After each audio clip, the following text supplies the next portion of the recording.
آزادی اظہار رائے کیا ہے اور ہم نے بحیثیت پاکستانی قوم اس کا مطلب کیا لے لیا؟ آزادی کا مطلب ہے کہ مجھے ہر کام کرنے کی آزادی ہے، لیکن میری آزادی وہاں سے ختم ہو جاتی ہے جہاں سے آپ کی ناک شروع ہوتی ہے۔ ہر شخص کی اپنی آزادی ہے، اور جب آپ دوسرے شخص کی آزادی کا احترام نہیں کرتے تو آپ کی اپنی آزادی لایعنی اور بے معنی ہو جاتی ہے۔ اس کا اظہار آپ یوں دیکھ سکتے ہیں کہ یورپ کے اندر بہت ساری نیوز کوریج کے اندر بھی کچھ چہرے وہ بلر کر دیتے ہیں، بالکل ٹھیک۔ اور اس کی وجہ یہ ہوتی ہے کہ ان لوگوں سے انہوں نے اجازت نہیں لی ہوتی کہ ہم آپ کو آن ایئر کر سکتے ہیں کہ نہیں کر سکتے۔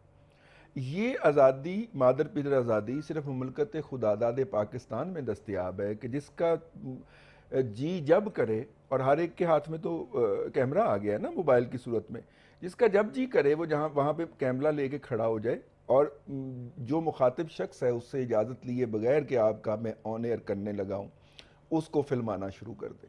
اور اسی طرح کا ایک ہم نے پچھلے دنوں مثال دیکھی ہے، جو وہ اسحاق ڈار صاحب کا پیچھا کیا ہے۔ کئی مثالیں ہیں اس طرح کی۔ ریحام خان صاحبہ کو پن کرنے کی کوشش ہو رہی ہے، اور ان سے پوچھا جا رہا ہے کہ جی آپ کے ساتھ جو شخص ہے یہ کون ہے۔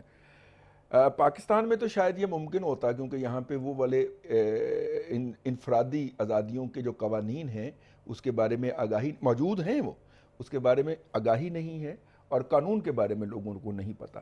لیکن اگر وہ دونوں اصحاب یو کے قوانین کا سہارا لیں تو وہ جن صاحب نے ان کے ساتھ یا جن صاحبہ نے ان کے ساتھ یہ کیا ہے ان کو جیل جانا پڑ سکتا ہے۔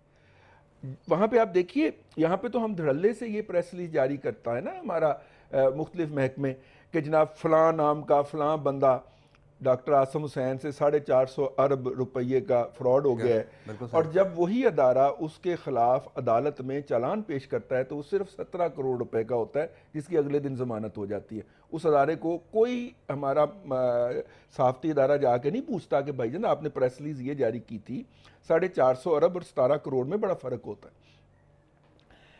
وہاں پہ اگر پولیس سے کسی ملزم کے بارے میں پریس ریلیز بھی جاری کرتی ہے